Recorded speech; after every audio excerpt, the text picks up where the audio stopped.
First, I thank the business leaders for allowing me to share my vision in education. I also want to recognize some of the groups or organizations that I provide service and support, AKA Alpha Kappa Alpha, the Urban League and the Urban League Guild, and NAMI, the National Association for the Mentally Ill. Thank you for being here. I am Patricia Pickles, the author of Are You in a Pickle? Lessons Learned Along the Way, Students' Performance and Achievement Gaps. I am the first college graduate from my immediate family. When I was in high school, I was tracked into general classes. I was tracked on the basis of where I lived, my zip code. I was tracked on the basis of what my parents did or did not do. And I was tracked on the basis of my race. I am extremely passionate about ensuring that every student in every classroom in every school across America has an opportunity to be successful, to have choices. How many of you have children in school? Raise your hand. Grandchildren? Nieces? Nephews? Cousins? Then education is your business.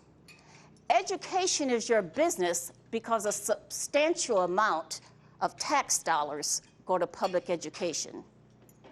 Education is your business because we prepare workers. We prepare them for you. Right now, almost half of the students who go to higher education as well as to the world of work are reported as not being ready for the real world. There is something that we can do about it, and that's why I'm here today. But I think, first of all, we really need to recognize that educators have challenges in front of them. The foreclosure, the joblessness, we are in a recession. Some say that we're headed back to Sputnik era. Others say we're headed back towards a Great Depression. All of these factors impact education. But you know what? When you reconcile your books at the end of the month, when you balance your books, I bet you also feel the impact. But in order to have a stronger economy, we have to have a strong education. Strong education equals a stronger economy, and that impacts all of us. So today we're going to talk about some of the challenges and also what we can do about it. Education is your business. Facts we need to face. 30% of students drop out of school. 30%. The United States ranks number 10 in terms of industrialized nations in college completion.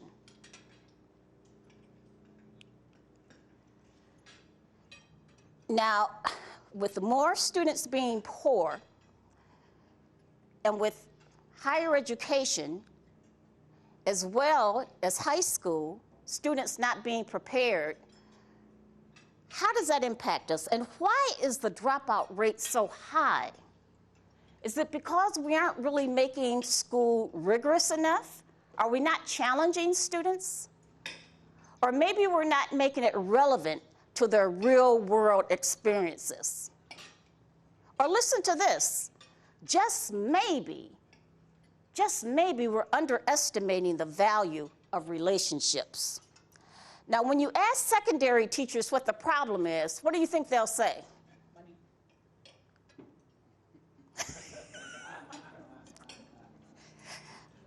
Okay, it is money, but they're going to blame. They usually blame the parents or the environment the child comes from. They're going to blame early childhood and elementary. That's what we do in education. How many educators are in the room? Okay. We blame early childhood and elementary educators. Now think about this, 46.2 million people are classified as poor. 52% of adults 18 and over aren't married. All right, early childhood, elementary. Who do you think they blame?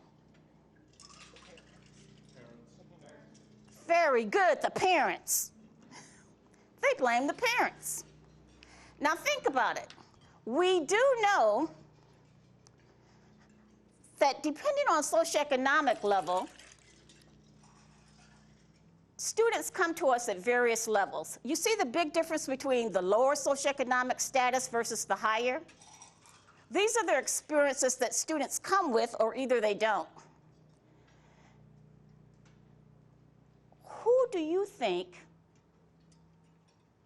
the parents blame? The school. That's a good answer.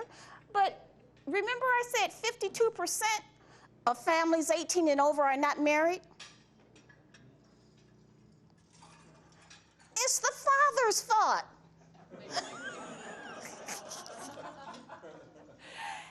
And the gap persists. The same blame game. In the meantime, we are hurting. Now, education is the only profession that I know of, well, other than politics, where we blame one another. It's the rich versus the poor. It's white versus black. It's yellow versus brown. It's male versus female. And the beat goes on with the same blame game. One thing that I am very proud to say is that I still consider myself a teacher. And I think many times we're forgetting what it feels like to be a teacher. And we're lacking in terms of providing the support that's needed for success. Failing to incorporate critical thinking skills, problem solving, skills that students will need in the real world in order to be successful. Evidence-based proof points, student performance can be improved.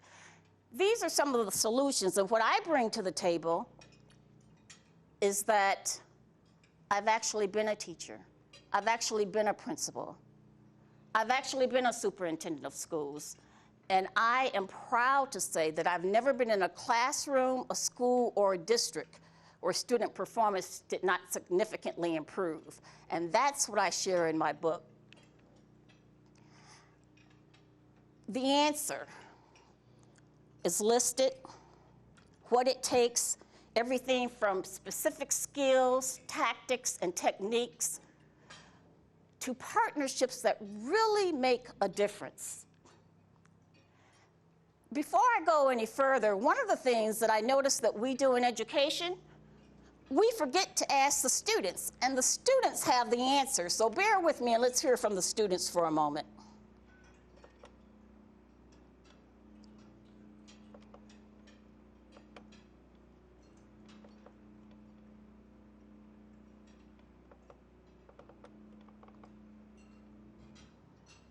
I think. I believe that. It's just warming up.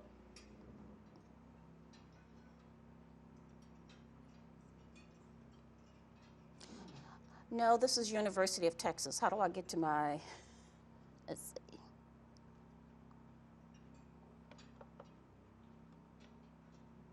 Double click on it, see what happens in the future, or the link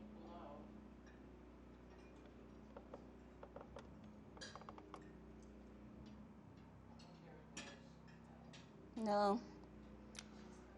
Darn it.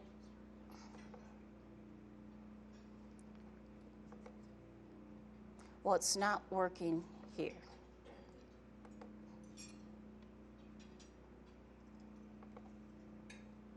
You have to be on the UT Wi-Fi. Yeah.